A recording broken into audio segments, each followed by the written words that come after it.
te imaginás lo que es entrar en la camilla, una camilla que se desliza hacia la sala de operaciones, sabiendo que vas a estar en las manos de un médico que se puede equivocar, que puede estar nervioso por problemas familiares, que puede tener conflictos. O sea que tu vida depende de esas dos manos mágicas que te pueden salvar o desistir. Las válvulas se van tapando de colesterol, se van fibrosando, se van calcificando, se va estrechando como se tapa una válvula de un motor sucio, o la válvula de un aire acondicionado, o la válvula de la bombilla del mate.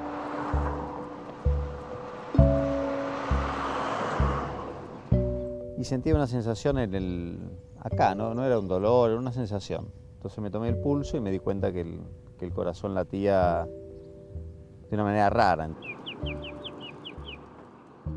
Y un día voy a comprar ladrillos acá en una ladrillera de Olivos y estoy charlando con el que me vendía ladrillos y ahora ando medio preocupado, ¿viste? Porque ando jodido el bobo, ¿viste? Ah, ¿qué le pasa? Me dice. No, tengo esto y probablemente vaya para el trasplante. Ah, yo soy trasplantado, me dijo. Y me chocó un poco, ¿viste? Me dio un miedo el hecho de tener que llegar a eso, ¿viste? Y fue bravo. Fue bravo porque vos te despedís, ¿sí? Sí.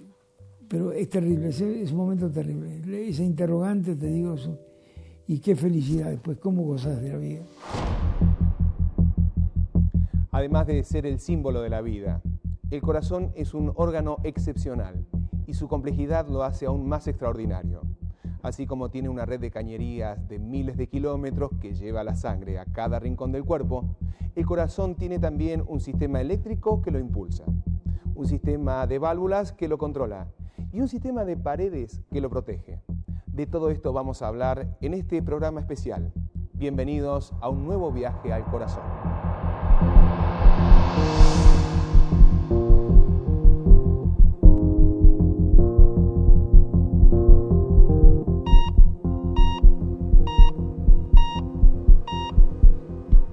Esto es vena, no es arteria. Una vena pulmonar. Y la vena pulmonar es la que trae la sangre oxigenada del pulmón, por eso se llama pulmonar. El pulso marca el ritmo. Se acelera o disminuye de acuerdo al esfuerzo que hace nuestro corazón. En un corazón sano, pulso, ritmo y esfuerzo van de la mano, bien coordinados. Pero cuando el pulso altera su ritmo sin que se modifique el esfuerzo, es señal de que algo raro está pasando. Puede no ser grave, pero no es normal. El corazón, para hacer un paralelismo y que se pueda entender bien, es una bomba de sangre como hay en las viejas casas una bomba de agua. Como toda bomba, su función es bombear, en este caso sangre, es un músculo, y necesita de energía o de electricidad que está provisto desde que nacemos por un sistema eléctrico que aporta la energía necesaria para que el corazón funcione.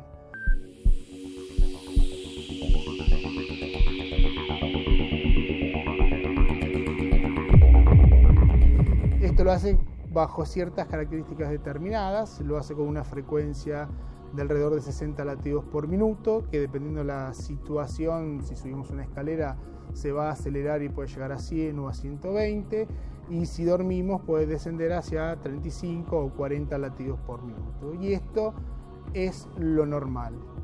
Toda alteración del ritmo, ya sea en su origen o en su frecuencia, se denomina arritmia.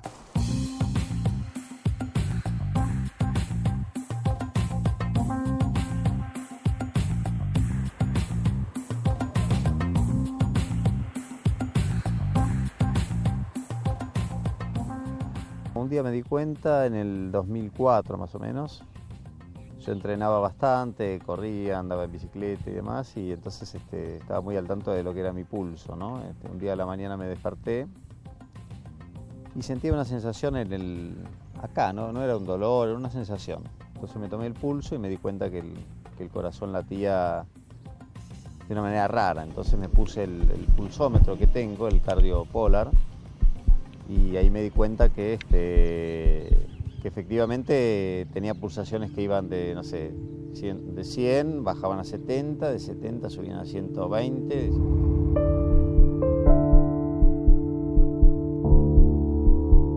Digamos, el corazón como una bomba que expulsa sangre, para poder funcionar necesita de energía. Está generada por un nódulo, una central, que distribuye a través de cables la energía y la va distribuyendo a cada una de las células musculares del corazón para que a su debido momento y de manera coordinada y sincronizada se contraiga y se relaje. Esto se hace de manera cíclica, entonces 60 veces por minuto, por ejemplo, se produce una descarga de energía para que el músculo pueda contraerse y relajarse. Las arritmias tienen origen eléctrico. Aquí veremos un esquema simplificado de cómo se producen. El nódulo sinoauricular comanda los impulsos eléctricos que producen la contracción de las aurículas, haciendo que la sangre pase a los ventrículos. El impulso llega luego sincronizadamente al nódulo aurículo-ventricular y se propaga por el haz de His, haciendo que se contraigan los ventrículos. Ahí la sangre oxigenada pasa a la arteria aorta y la sangre venosa a los pulmones. El electro muestra un ritmo parejo. Cuando hay una falla en el circuito, los impulsos eléctricos se propagan mal, como si hubiera falsos contactos o fugas eléctricas, y el corazón pierde su ritmo. El electro muestra la arritmia. Este síntoma, que es la palpitación, se puede asociar a otros, como puede ser la falta de aire, como pueden ser los mareos, como puede ser el cansancio.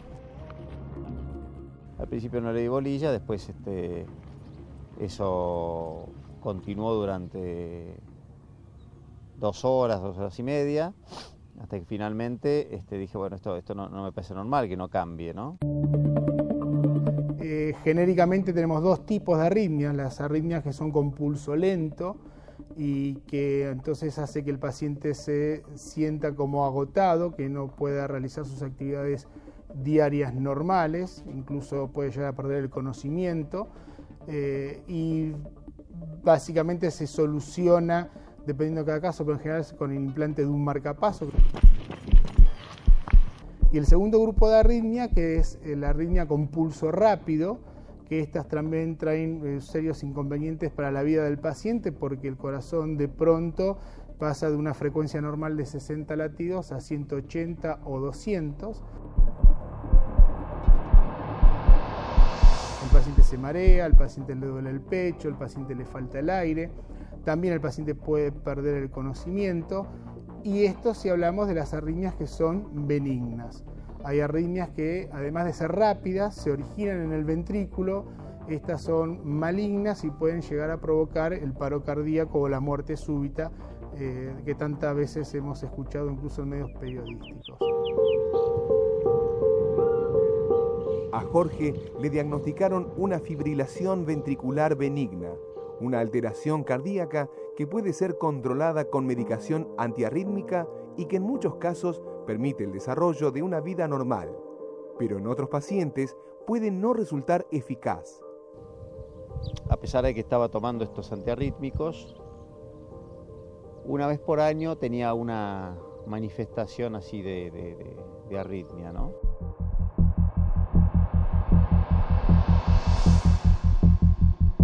Lo que uno aprende y escucha del relato de los pacientes es cómo ellos tienen que vivir a causa de esta enfermedad, como son las taquiarritmias. Lo primero que vamos a encontrar es que el paciente rápidamente pierde su calidad de vida, lo que para nosotros es una rutina e incluso no valorizamos. Para el paciente es una lucha del día a día, donde cuando se está disponiendo, por ejemplo, para ir a trabajar, termina en una guardia de urgencia asistido por un médico. En algunos casos tienen que practicarle un shock eléctrico o cardioversión, como lo denominamos en medicina, para rápidamente terminar con esta arritmia. Tiene que tomar medicamentos que, como todos medicamentos, no están exentos de efectos secundarios. La arritmia de Jorge, a pesar de haber sido controlada con la medicación, no desapareció. Las veces que se me produjeron hasta que me operaron, nunca fue haciendo deporte, siempre fue durante el día, así, como si estuviera sentado acá. Hasta que en el 2009, a mediados del 2009, se me produjo este episodio, como se me venía produciendo una vez cada tanto. Me tomé el doble de la dosis de lo que yo tomaba y no se fue. Y me internaron. Jorge fue internado y sometido a un shock eléctrico o cardioversión para detener la arritmia. Te duermen 5 minutos y te hacen un shock eléctrico, que es en general resulta y como que te resetea el corazón.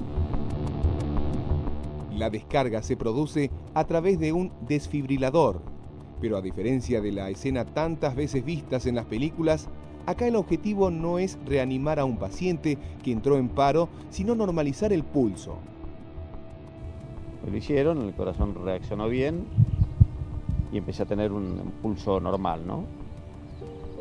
Pero después de este episodio, mi cardiólogo consideró que el medicamento que estaba tomando no hacía el efecto deseado y que estos episodios se podían volver a repetir, que no era conveniente que se me volviera a repetir un episodio así con tantas horas porque ya pasa a ser peligroso. Jorge se convirtió entonces en un paciente ideal para una nueva forma de tratamiento de las arritmias. La ablación por radiofrecuencia. Si bien este término es poco feliz porque el paciente enseguida asocia la ablación a la ablación de órganos, acá lo que estaríamos diciendo es tratar un circuito anómalo y eliminarlo mediante una energía que es calor para generar una resistencia y que este circuito no funcione más. Es un sistema donde básicamente te queman las vías por donde las cargas eléctricas o las anormalidades eléctricas pueden pasar y con un 70-80% de posibilidades de que se cure la arritmia. Esto hizo que este tratamiento tenga una rápida aceptación. En julio del año pasado me hicieron esta intervención. El paciente se interna en ayunas por la mañana, se hace un procedimiento bajo anestesia general, tiene una duración de aproximadamente entre 3 y 4 horas, requiere solamente un día de hospitalización y el paciente a las 24 horas está yendo de alta, caminando y solamente con 2 vendajes, uno en cada pierna y en ritmo sinusal, que es el ritmo normal. 4 horas de quirófano, imágenes de diagnóstico en 3 dimensiones, un navegador cardíaco, 2 catéteres, aplicación de calor en donde está el problema y adiós a la arritmia. En el próximo bloque vamos a ver en detalle cómo es la llamada ablación por radiofrecuencia.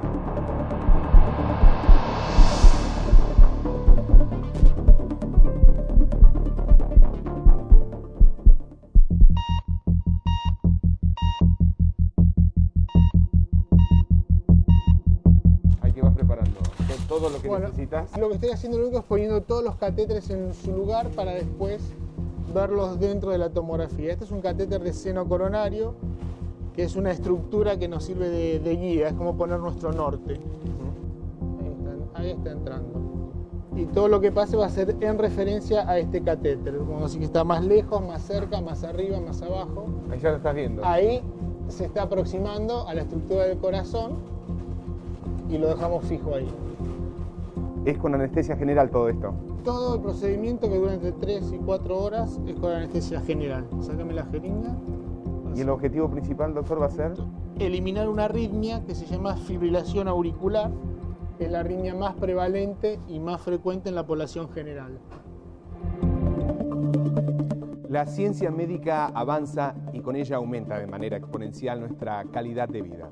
Hoy, en unas 4 horas de quirófano, es posible terminar con años de medicación y detener arritmias que complicaban la vida de los pacientes.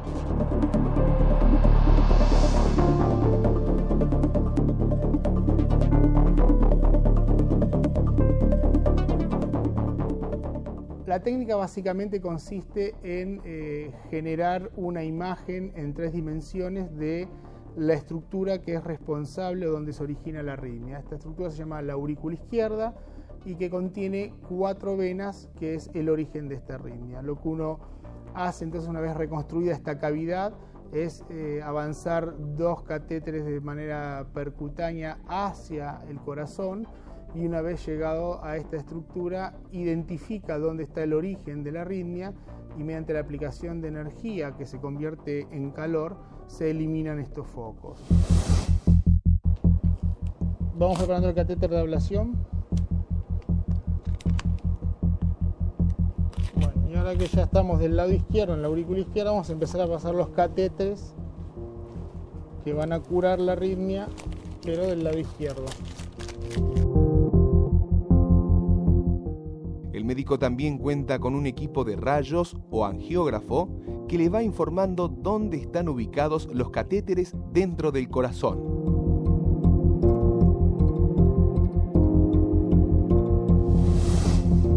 Estos son rayos X. ¿Usted los activa?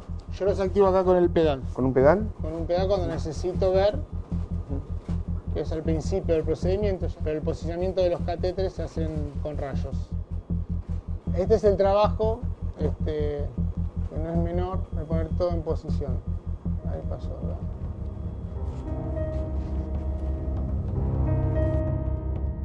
Durante la llamada ablación por radiofrecuencia se usan 2 tipos de catéteres, uno para el diagnóstico, otro para el tratamiento. Los 2 incluyen un navegador cardíaco o GPS que en tiempo real reproduce en un monitor la cavidad cardíaca en 3 dimensiones y permite ubicar con exactitud por dónde está navegando el médico. El amarillo, que también lo puedes ver ahí, es el que va a dar el calor para curar. Todo lo que es celeste es el mapeo de la vena, que es el catéter redondito, y el rojo es nuestra guía de posicionamiento, nuestra brújula, que es el seno coronario, que fue el que primero pusimos. O sea que ahí tenemos la electricidad de 3 estructuras cardíacas. La vena, el que va a dar calor, y el seno coronario. Ahí estamos. Lo rojo es la aurícula, que es lo que vamos a tratar. Lo violeta que está atrás es el esófago, lo que no hay que tratar. Y el resto son estructuras aledañas como la aorta y el ventrículo, que está en color blanco. Ahí tenemos toda, en forma tridimensional, la estructura anatómica de su corazón. Es un viaje al interior del cuerpo. Sí, o sea, tenés en tridimensional, en tamaño real, cómo es la aurícula de nuestro paciente. ¿No todos los corazones son iguales, doctor? No, como las personas de afuera, no hay 2 personas iguales. ¿Qué es lo que van a hacer? Usted habló de fusionar. Sí, ahora, como vemos, tenemos en la imagen de la derecha la tomografía computada. La anterior a esta que es la que el paciente trae. Esta es la que acabamos de hacer nosotros con nuestros catéteres, que se denomina cartografía. Y lo que vamos a hacer es reunir las 2 imágenes en sus puntos de coincidencia para tener una sola imagen que la llamamos fusionada. Es 50% cartografía, 50% tomografía. Y una vez que tenemos la imagen reunida, vamos a empezar a navegar con nuestros catéteres, que ya se ven en la imagen de la izquierda, por dentro de la tomografía computada, recorriendo las estructuras que son nuestro objetivo de tratamiento, las venas pulmonares. Caminando absolutamente sobre seguro. Sobre seguro, viendo de manera endoscópica, como si fuéramos por calles, dentro de la vena pulmonar. Perfecto. El catéter de diagnóstico tiene mayor cantidad de electrodos y permite, con el navegador, localizar el lugar exacto donde se está originando la arritmia. La cura es con temperatura. Lo que hacemos es aplicar calor, y con el calor la célula se destruye y entonces la célula deja de funcionar. ¿Está todo listo? Todo bien. Ahí, vamos.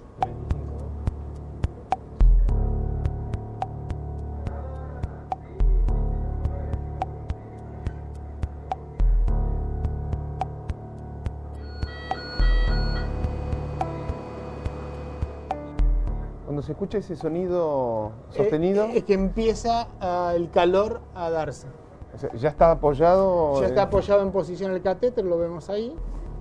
Y cuando se aprieta el botón, la energía pasa y en la punta se genera calor. Y van desactivando esas células anómalas. Exactamente. Vale. Sí, anómalas, eso sí es el nombre. ¿Ves? Me marca además la lesión. Cuando interpreta que la suficiente cantidad de calor fue administrada, el aparato te dice, bueno, ya quemaste, movete. De lo que yo hago es moverme, para ir haciendo una línea de puntos. ¿Son los puntos amarillos? Amarillos. Cuando hagamos toda la vena va a quedar toda una línea de puntos. Vamos haciendo punto a punto una línea.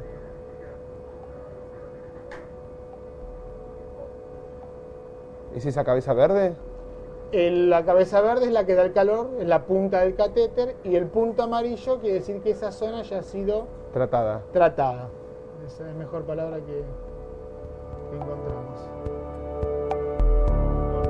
Entonces, ahí había un grupo de células cardíacas que no latían al ritmo que debían latir. Exacto, que hacían lo que querían o hacían más rápido o... Bueno, cortame. Ahora voy a ir a una nueva posición. Listo, acá. Vamos acá. En la parte inferior de la vena.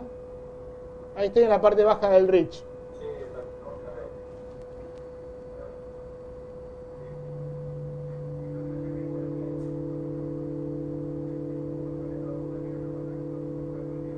Y ahí están agregando puntos de tratamiento. Mostrámelo de frente el Rich en la derecha.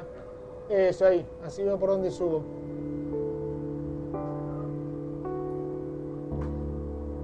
Usted está haciendo imperceptibles movimientos con su mano. Claro. Y está trabajando. Claro, y hace que se mueva el catéter para completar la línea que yo quiero que se complete.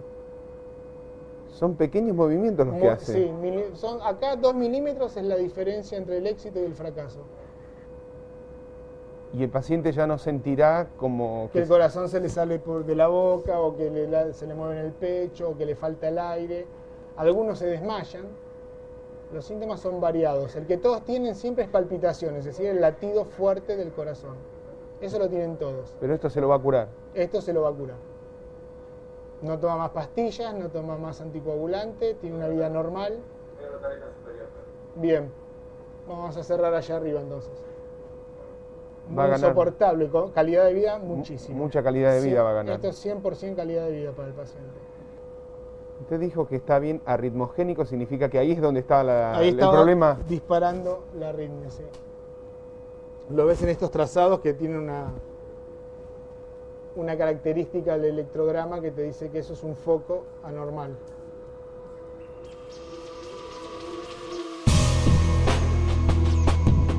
Después de 5 años de convivir con una arritmia, Jorge entró al quirófano a mediados de 2009. La intervención fue exitosa. Todos los estudios posteriores determinaron que su arritmia estaba absolutamente controlada sin necesidad de prolongar la medicación. Yo en este momento puedo hacer cualquier tipo de actividad y no tengo más arritmia, no tengo síntomas. Estoy totalmente sin medicación desde hace ya un año. El paciente de un día para otro, yo diría de un momento para otro, la diferencia entre que entra a la sala de operaciones y sale, deja de tener su arritmia. El postoperatorio es un postoperatorio simple, que el paciente lo único que percibe es que tiene un vendaje en la pierna derecha o izquierda. Corrió carreras de aventura y no tenía más síntomas de ningún tipo, ¿no? Con calor se quema la falla eléctrica que provoca la arritmia y la arritmia desaparece. Aunque no tan novedosa, otra forma de tratar estas afecciones sigue siendo el marcapasos, un aparato que se implanta cerca del corazón, se conecta a él y regula el ritmo cardíaco mediante pequeñas descargas eléctricas. A diferencia de los viejos marcapasos, los nuevos son mucho más chicos y son inteligentes. Tienen la posibilidad de detectar el ritmo propio del paciente, ven cómo se comporta el corazón ante distintos esfuerzos, leen los datos y determinan cuándo el paciente necesita ser estimulado. Antes, los marcapasos eran ciegos. Ahora, ven y deciden. Cuando volvamos, el viaje al corazón nos lleva hasta un lugar exquisito del Uruguay. Un lugar donde la audacia de vivir late con una fuerza excepcional.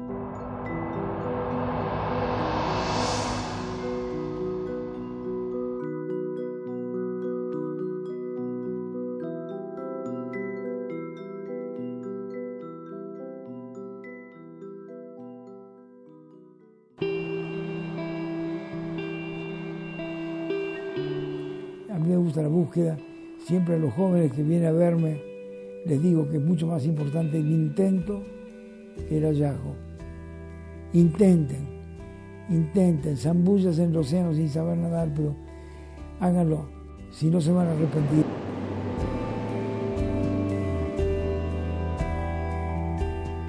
Carlos Páez Vilaró es uno de esos hombres excepcionales capaces de dejar una obra que los sobreviva. Sus pinturas y la extraordinaria Casa Pueblo son una muestra de lo que su genio es capaz de crear.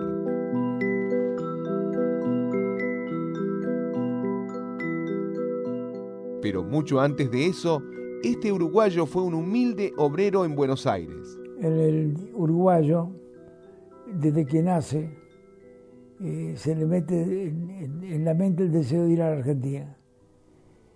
Quizá porque sabe o ha sentido de que los argentinos quieren más a los uruguayos que ellos mismos.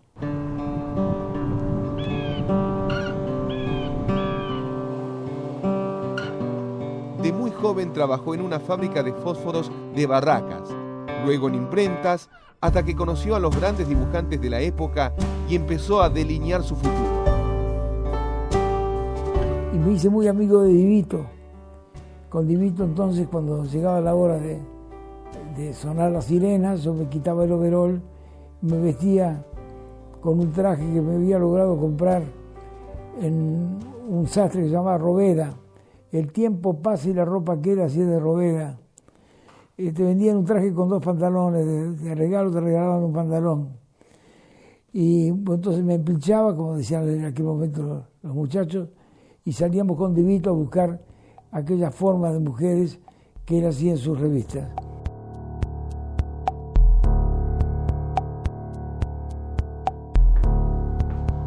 De ahí en más, todo fue creación, pasión y vitalidad. En Buenos Aires, en Uruguay o donde fuera.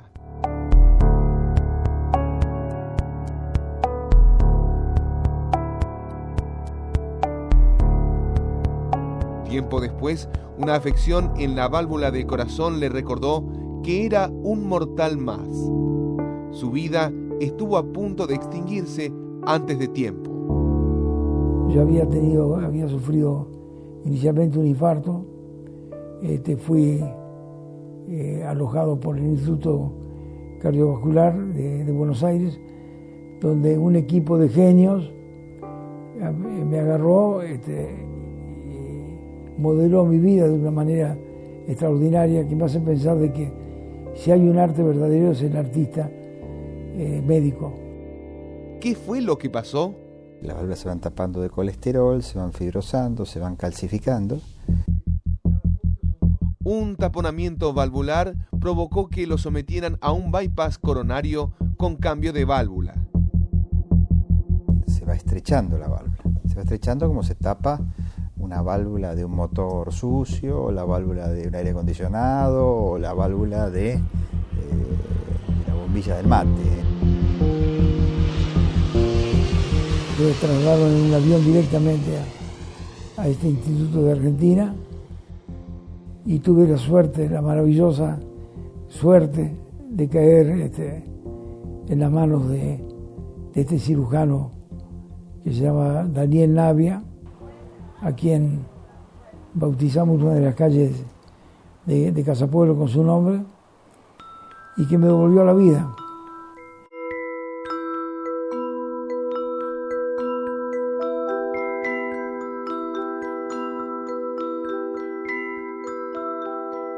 Me devolvió a la vida en un momento que yo tenía necesidad de vivir, porque la pintura mía había entrado ya en una madurez que yo mismo me daba cuenta.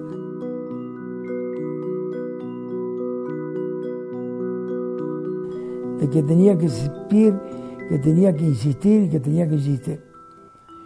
Y la pintura ya era lo que yo había elegido y era lo que realmente yo en ese momento sabía hacer. Así que no hay cosa peor que ver que todo se desvanece.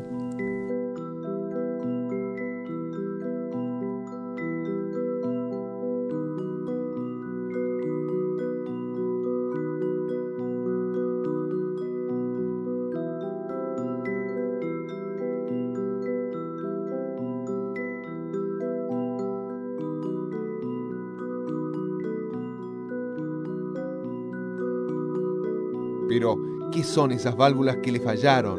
¿Cómo y para qué funcionan? ¿Cómo se enferman? Claro, al principio el corazón tiene 4 válvulas. Es un motor de 4 válvulas. Porque en realidad el corazón humano y de muchos animales son 2 corazones pegados, el corazón derecho y el corazón izquierdo. Cada uno de estos corazones tiene una válvula de entrada, una válvula de admisión, como tienen los motores, y una válvula de salida.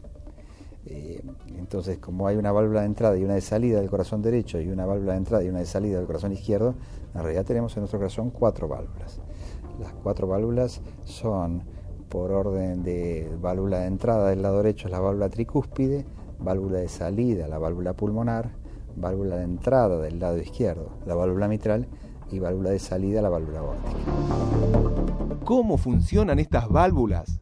La sangre venosa, que ya ha recorrido el cuerpo y se ha cargado del tóxico dióxido de carbono, entra al corazón desde la vena cava, pasa a la aurícula derecha y desde ahí, a través de la válvula tricúspide, entra en el ventrículo derecho. Al contraerse, envía la sangre a los pulmones a través de la válvula pulmonar. Para hacer más claro el esquema, hemos presentado la válvula pulmonar sobre el lado izquierdo, ya que de otro modo taparía la válvula tricúspide. Pero debe entenderse que la válvula pulmonar ingresa en el ventrículo derecho. Luego, en los pulmones, la sangre se desprenderá del dióxido de carbono y tomará oxígeno. Solo para ilustrar el proceso, primero vemos el paso de la sangre venosa y luego el de la sangre arterial, pero en realidad ambos pasos son simultáneos. Entonces, al mismo tiempo que entra al corazón la sangre venosa, la sangre arterial, ya oxigenada por los pulmones, penetra por las venas pulmonares a la aurícula izquierda. De ahí pasa a través de la válvula mitral al ventrículo izquierdo, que al contraerse la enviará hacia todo el cuerpo, pasando por la válvula aórtica.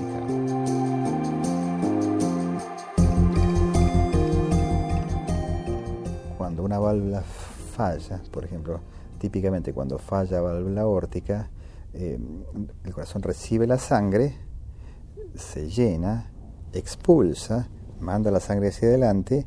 Cuando el corazón se distiende, recibe la sangre del siguiente latido, pero también puede recibir la sangre que le vuelve del latido anterior. Entonces, la única manera que tiene el corazón de aceptar ese volumen de sangre es dilatarse.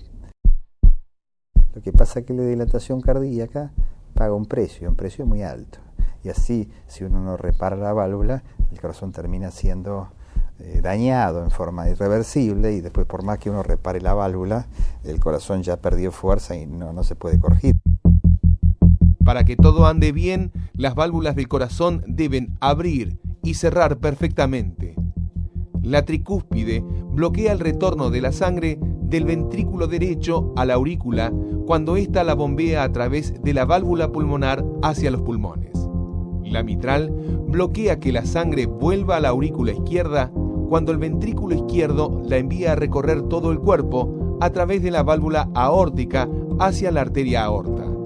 La pulmonar impide el retorno desde el conducto pulmonar al ventrículo derecho, y la aórtica bloquea que retorne la sangre desde la aorta al ventrículo izquierdo. Vemos aquí una insuficiencia por el cierre defectuoso de la válvula aórtica, que se ha endurecido y perdido flexibilidad. Parte de la sangre ya enviada a la arteria aorta retorna al ventrículo.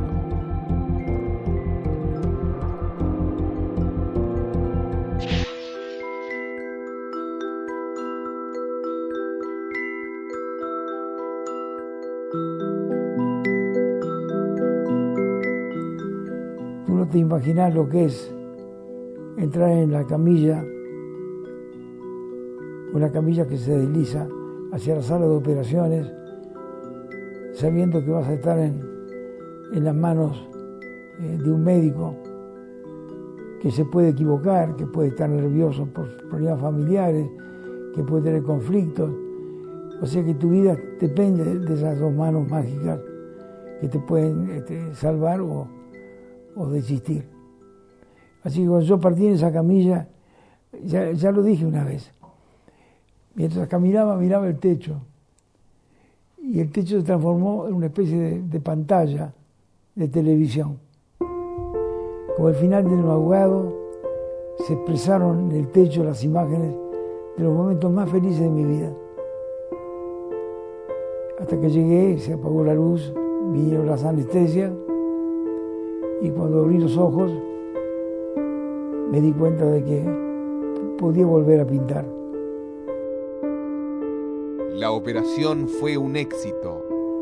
Que podía volver a abrazar a mis hijos, que podía volver a acariciar a mis gatos compañeros.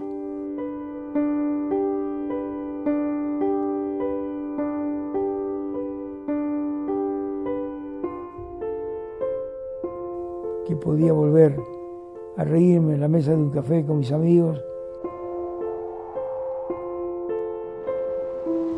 Sin embargo, una infección provocó que, tiempo después, tuviese que someterse a una segunda intervención para reemplazar la prótesis que le habían colocado. Y fue bravo. Fue bravo porque vos te despedís. ¿Sí? Esa interrogante, te digo, y qué felicidad después, cómo gozás de la vida. La vida parece valorarse más cuando se estuvo a punto de perderla. Pero los finales pueden no ser siempre felices. Entonces, ¿cómo prevenir, cómo detectar las enfermedades valvulares a tiempo? Hay algunos sonidos que despiertan el alerta. Son los soplos, los sonidos de la sangre.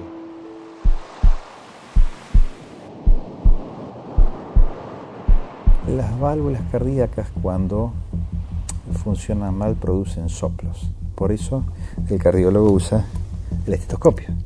El estetoscopio sirve para escuchar.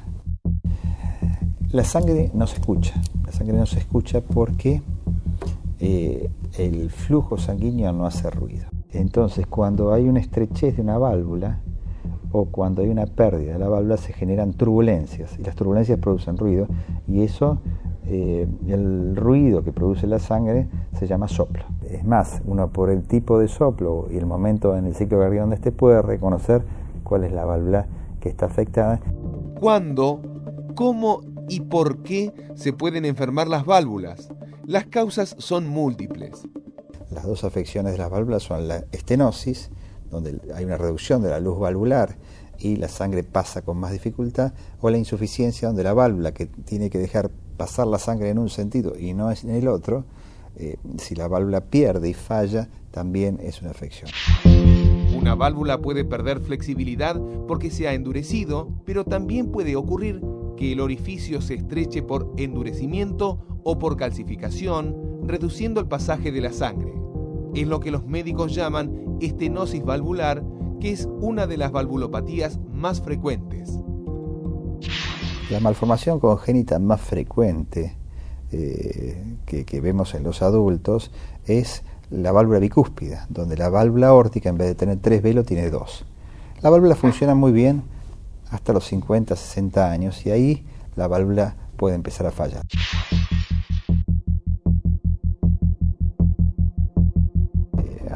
Hace unos años atrás no había otra solución que la cirugía. La cirugía es el reemplazo de la válvula por una prótesis, habitualmente una prótesis, que hay dos tipos: prótesis mecánicas, metálicas y de plástico, y prótesis biológicas, que son de material biológico, válvulas habitualmente de cerdo o de vaca, preparadas para el implante quirúrgico. En los últimos años ha habido y hay toda una revolución desde la aparición de las válvulas biológicas para implante percutáneo. Cuando ocurre el mal funcionamiento de una o de más válvulas, adquiere cierta gravedad. El paciente tiene tan poca resistencia al esfuerzo que incluso se cansará con una simple caminata. Y aparece entonces la disnea, que es la percepción que tiene el enfermo de que debe esforzarse para respirar y que con más esfuerzo cada vez puede menos. Uno puede, a través de un catéter, implantar una válvula. Una de las respuestas más eficaces es la del reemplazo de la válvula enferma por una artificial, con una operación a corazón abierto o mediante un procedimiento similar al de la angioplastia con stent que ya hemos visto en el volumen 1. Veamos un esquema simplificado de cómo es la implantación de una válvula artificial mediante un stent. La válvula aórtica ha dejado de trabajar bien. Se ha estrechado o endurecido, lo que se llama estenosis, generalmente porque se calcifica y no abre bien, dificultando la salida de la sangre hacia la aorta. El cardiólogo ingresa el catéter por una de las ramas de la arteria femoral y llega hasta la válvula enferma. Previo al implante de la válvula, el cardiólogo realiza una dilatación de la válvula estenosada para permitir el paso posterior de la prótesis. La prótesis es una válvula biológica montada sobre un stent. Ya en su lugar preciso, libera la prótesis. El nuevo dispositivo comprime las valvas de la válvula nativa hacia las paredes de la aorta y comienza a funcionar inmediatamente luego de su implante.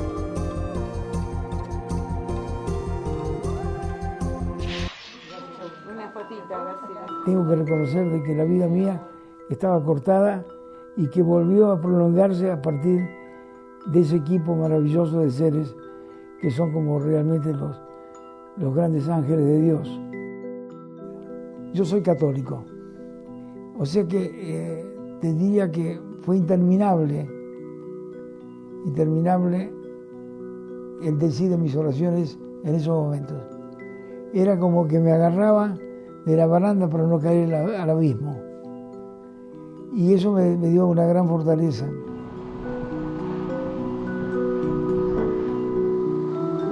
Fe y ciencia. Avances sorprendentes en la medicina y una oración. Todo junto para perpetuar el talento de un hombre que se animó a ser audaz. Audaz para crear y para vivir.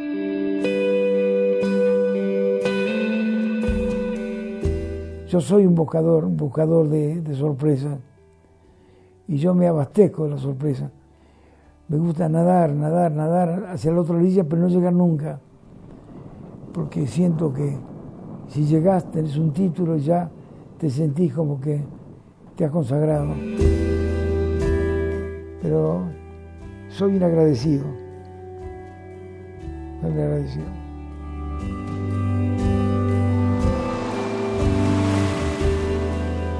En el último bloque, ¿qué pasa cuando las insuficiencias cardíacas son tan severas que no hay tratamientos ni intervenciones que alcancen?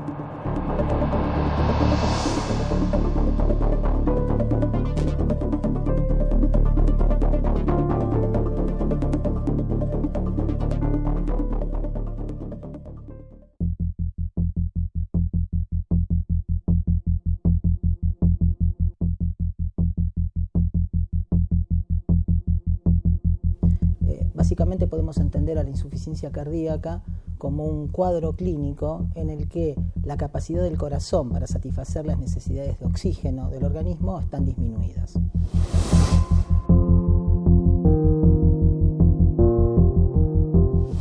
Hasta acá vimos qué son y cómo se tratan las arritmias, es decir, vimos la parte eléctrica del corazón. También repasamos los principales problemas valvulares, los que llamamos las puertas del corazón. Ahora veremos qué pasa con las paredes del corazón y cómo se tratan las insuficiencias del corazón cuando ninguna medicación alcanza.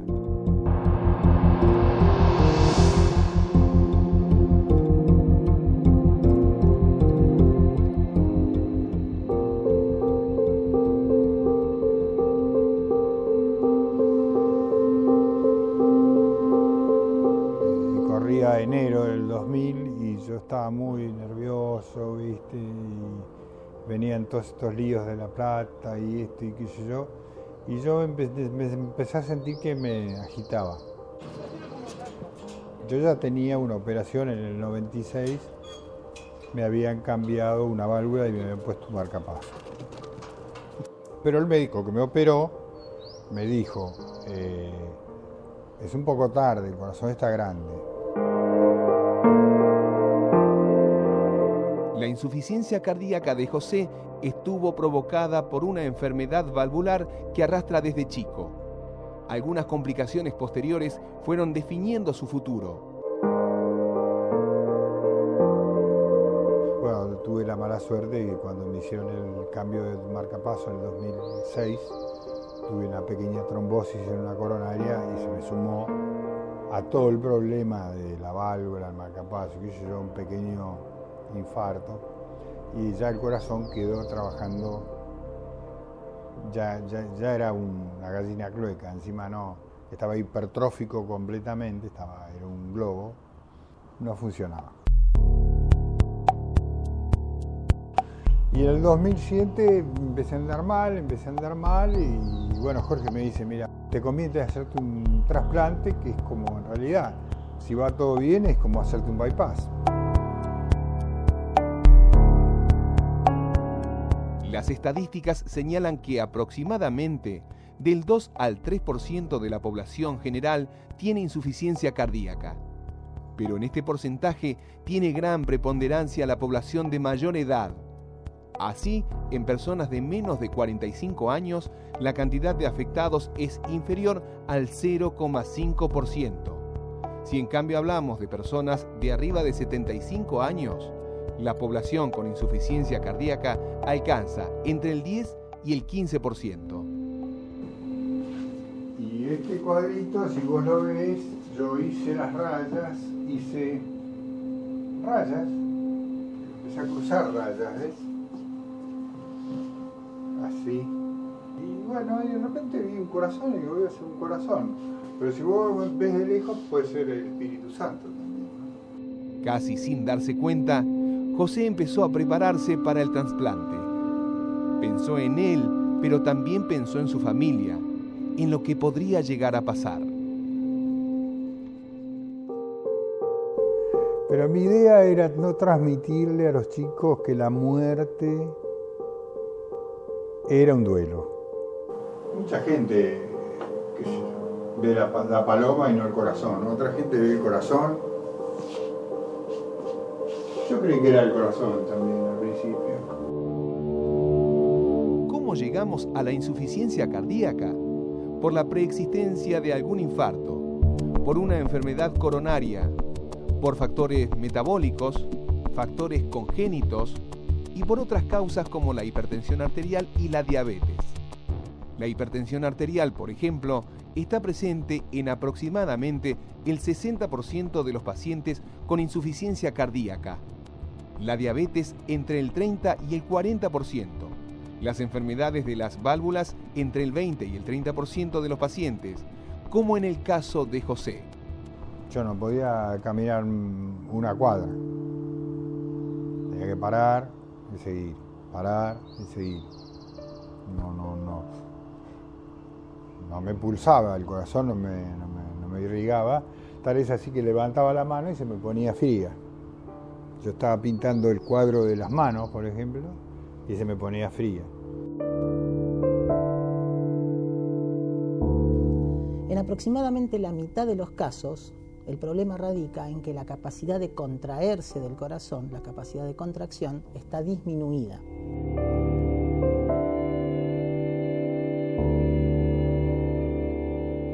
En la otra mitad de los casos, el problema no radica en que las paredes del corazón son insuficientes para contraerse en forma adecuada, sino que el problema radica en que el corazón no se relaja en forma adecuada. Quiere decir que el corazón no se llena adecuadamente. En el primer caso tenemos un problema en la expulsión. En el segundo caso tenemos un problema en el llenado.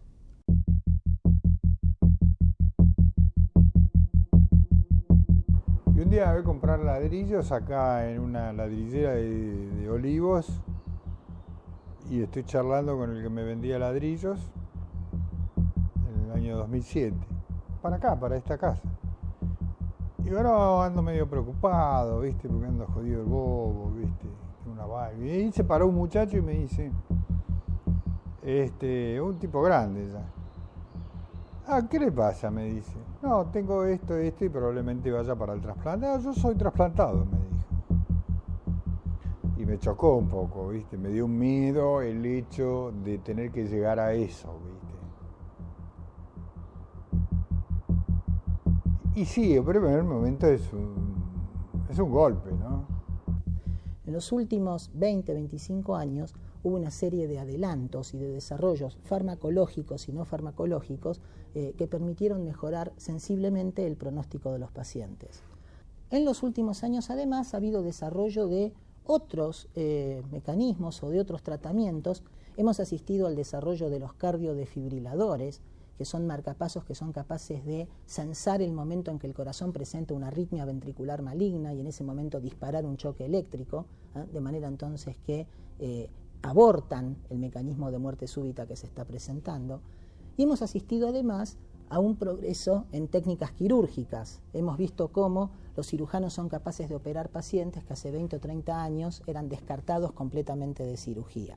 Y por último diría que queda de cualquier manera un grupo de pacientes lo suficientemente grave como para que ninguna de todas estas alternativas sea suficiente, sea adecuada. El invierno ya lo había pasado muy mal, muy verde, ¿viste? No, los fríos y todo eso. No sé si aguantaba un año más, ¿viste? Estaba hecho miércoles. Y bueno, me ponen en lista de espera y creo que el 2 de diciembre llega el médico al cuarto y me dice: José, llegó tu corazón. Y para mí fue como si iban a cambiar una muela. Yo ya estaba tan preparado que le digo, bueno. Para estos casos terminales de insuficiencia cardíaca, para estos casos donde todas las otras alternativas han sido descartadas, es los casos en los que se trata de los casos en los que pensamos entonces en el trasplante cardíaco. Estaba con mi hija y mi hija la llamó a mi mujer, y yo ya ahí me olvidé y amanecí ya en el cuarto todo lleno de bombas y hinchado.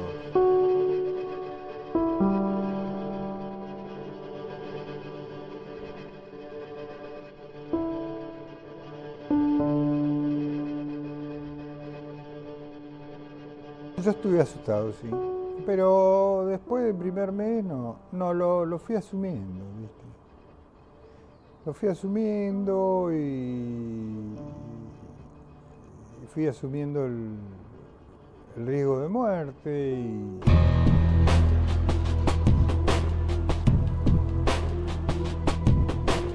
Pero lo cierto es que el trasplante queda como la última opción, repito, para pacientes muy graves, donde todo lo demás ya se probó y no sirvió o donde no puede ser adecuadamente utilizado.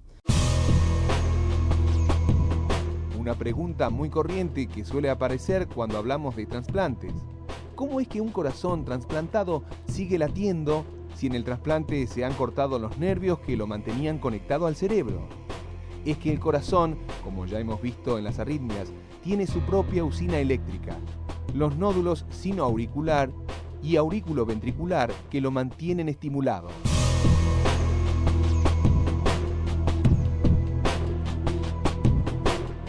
Y ahora estoy bárbaro, ¿viste? Vos me ves caminar, ando, vengo, voy, negocio, está bien, un poco nervioso y qué sé yo, pero como cualquiera, ¿viste?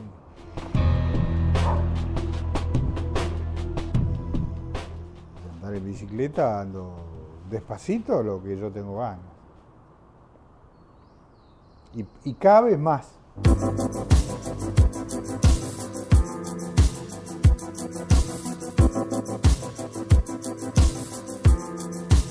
Todo lo que dijimos hasta acá tiene que ver con tratar a los que ya están enfermos, pero sin duda el verdadero éxito de los médicos consistiría en que cada vez haya menos personas con insuficiencia cardíaca y no más. ¿Y eso cómo se puede lograr? Trabajando básicamente sobre los factores de riesgo coronario, controlando adecuadamente la presión arterial, cumpliendo con una dieta adecuada, evitando el consumo exagerado de grasas saturadas y de hidratos de carbono, privilegiando la actividad física, controlando adecuadamente la glucemia, digamos, evitando fumar desde ya.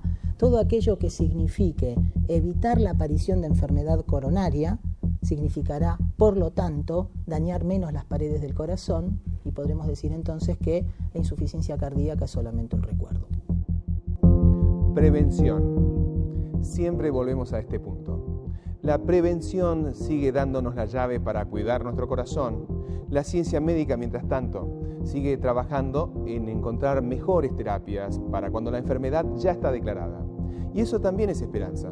Lo que antes era incurable, hoy tiene otras perspectivas. Y nuestro corazón se alimenta de más y mejores oportunidades para seguir latiendo sano y vital.